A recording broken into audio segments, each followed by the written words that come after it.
Pour moi, c'est plutôt une déchirure. Il y a un côté mécanique qui fait que quand on tord un matériau, il plie jusqu'au moment où il casse. Et dans ce cas-là, il y a plus de matériau. Enfin, le matériau n'est plus réutilisable en tant que tel.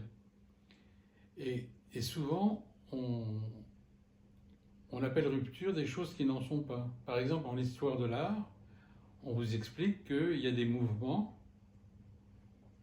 picturaux qui se succèdent, le fauvisme, le cubisme, etc.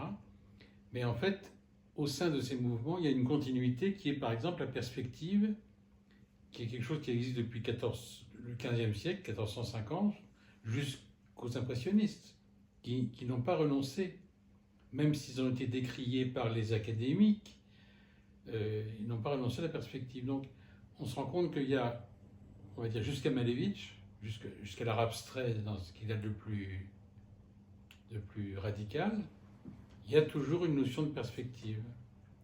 Et donc, les ruptures qu'on nous présente pour marquer l'histoire, comme on le dit dans les relations diplomatiques, la rupture des relations diplomatiques, la rupture entre les couples, sont en fait des marques qu'on impose sur des situations qui sont beaucoup plus continues que le concept de rupture voudrait nous le faire croire. D'ailleurs, pour revenir un peu à la philosophie, Bergson pense que la conscience n'est possible que dans la continuité.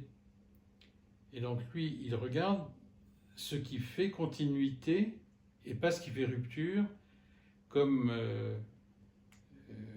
par exemple les marxistes qui considèrent qu'après 1848, il y a une rupture, avec la notion de lutte des classes et autres. Donc, je ne sais pas si ce concept de rupture, il a vraiment un sens.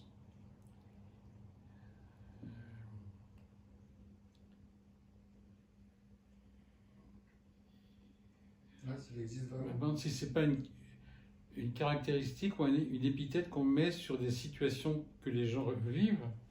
Moi, je ne dis pas que les gens n'éprouvent pas des ruptures, mais je ne sais pas si elles sont aussi significatives et aussi déterminantes qu'on veut nous le faire croire. Les couples qui se séparent, par exemple, ils se séparent à un moment donné, ils arrivent à se quitter 15 jours par mois, mais c'était déjà en germe dans leur biologie affective. Donc le fait de déterminer un point de rupture me semble un petit peu artificiel. Mais dans la rupture psychique de la décompensation, effectivement, il y a une coupure de la continuité psychique. Effectivement, mis en rapport avec cette continuité, alors c'est toujours la même personne, et puis ça n'arrive pas par hasard, il y a des préalables, etc.